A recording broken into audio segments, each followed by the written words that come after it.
That's traffic. You can break the internet or pretty much any type of marketing down into two things, traffic and conversion. Okay? Traffic can be defined three ways. You can buy it, you can borrow it, and you can create it. Okay? I'll give you some examples on a slide, on the next slide, but buying traffic, you guys have heard, remember Kurt talking about Google AdWords? Okay, that's an example how you can buy traffic. You can buy ads in classified magazines, you can buy newspaper, radio, all these different ways are ways that you can buy traffic. On the internet, we buy solo ads, we buy pay-per-click, we pay for press releases, different things like that. The next one is borrow. Okay, borrowing traffic, you guys have heard of doing a joint venture, right? Hey, can we get this person to mail for us? Well, you're just borrowing their traffic. They've worked hard to create a list, and you're going to leverage that list to create instant traffic for yourself.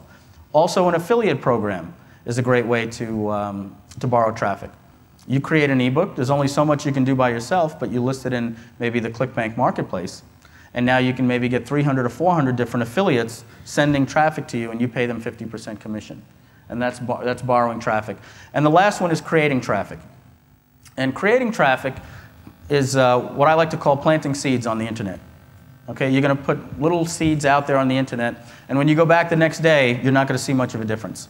You go back the next day, you're not going to see much of a difference from the day before that. And as you do that, you'll never really see such a big difference from day to day. But after a couple of months, you'll notice that you've put this green lawn completely out there all over the internet. And creating traffic, we know to be high-tech words like search engine optimization.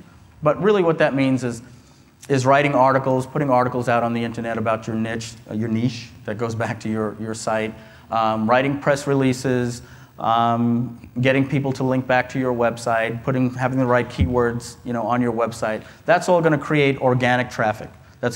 People will search, they'll find you in Google, and it'll bring traffic to your website. You can't do that like borrowing traffic, right? Borrowing traffic, you get somebody to mail an email out for you, you get traffic instantly. But those are the three ways that you can get traffic. All those things are going to go into your sales process. Okay, so the next thing that we do is we increase profits per sale. All right, we increase conversions. Here I have sale, bumps, upsell, and cross-sell. Most people stop here with the sale. The bump, the upsell, and the cross-sell are just absolutely incredible, the amount of profits that can put in your pocket. So when I'm going to give you some examples, and I want you to think that the current project or any of your existing projects that you have, how could you maybe implement this into your project? All right, you guys have McDonald's out here, right? Okay, I don't know if do they have supersizes, or did they at one time or something like that? Here's a typical upsell, cross-sell, and bump at McDonald's. You walk in and you say, I'll have the quarter pounder with cheese value meal. And they say to you, would you like to supersize that? Okay, that was an upsell. They took a current sale and they've added a couple of bonuses to it. All right? Let's say 30% of the people say, yeah, okay, and they're picking up maybe 60 cents per sale, just because they simply said, would you like to supersize that? Okay, and then they give you the cross-sell. Okay, it's not directly related like the upsell, where it's just the same package but bigger. They say to you, would you like an apple pie with that? See, they've already made the sale, and now they're cross-selling you on another item. And you say, yeah, okay, sure, I'll take an apple pie. And then they give you the bump. And they say to you, oh, the apple pies are 95 cents. Would you like two for $1? Now you know why we're so fat in the United States, right? Who in the world needs 2 apple pies with a quarter pounder with cheese and and chips, fries, and all this type of stuff? But yet we just say to ourselves, how can I pass up a second apple pie for 5 cents, right? And then as you're driving home, you're saying, how much money are they actually making on the first one if they're willing to sell a second one for 5 cents? But obviously there's some little profit in there, and that's a bump. I'll give you another example. Anybody has ever registered a domain with GoDaddy? Okay. You type in your domain and you say that you want to get MikeFilsaime.com, and hey, it's available. What does it say for how many years it's going to be registered for? 2. Right there, guys, that's an instant bump. Instant bump. Many other places you go and you see that it's just 1 year. GoDaddy defaults it to 2 and forces you to go back and put 1. I wonder how many people actually just leave it at 2. Most people, I would probably assume it's more than 50% of the people. Right there, that's a bump. After that, they give you cross-sells and upsells. Has anybody known the process where you're going through GoDaddy and they say, oh, do you want to get indexed in the search engines, and do you want this Stomper and this mega traffic blaster blazer and all this thing, and then at the end they say, do you want hosting? All right. Many people don't know, but GoDaddy loses money on the sale of their domain. Their prices are that cheap.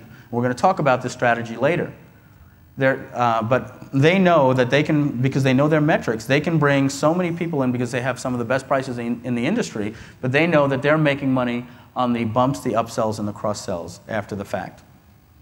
So if they're losing money on 1 year, why would they want to go 2 years? Well, they know that hopefully they're going to get you for hosting, and if they can get you to host with them for $19 a month for 2 years, it's much better than 1 year. Okay? So start looking in ways in your business, and I'll give you some great examples where you can do that. Finally, frequency. Make more sales per customers. All right, increase the frequency. Sell your customers back-end products, new products, and recurring billing. And we still have a lot to cover, so I'm going to start going a little bit faster here for you. We spoke about buying traffic, borrowing traffic, and creating traffic. Here are some different examples. Remember, you have these on the slide, so don't try to write every one of these down. Here are some of the big ones in buying traffic. Pay-per-click online, easy ads. Borrowing traffic, we know, is joint ventures and getting affiliates to promote for us.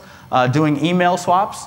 All right, that's really not a joint venture, but that's saying that's when you work with somebody and you say, hey, do you have a project coming out that I could mail for? And if so, maybe you could mail for me because we have somewhat related products. And you swap email promotions. And then, of course, integration marketing. I'm going to go over one slide on that for you right after this. Creating traffic. We went over SEO, writing articles, blogging, other things on there, posting reviews, posting in forums and things like that.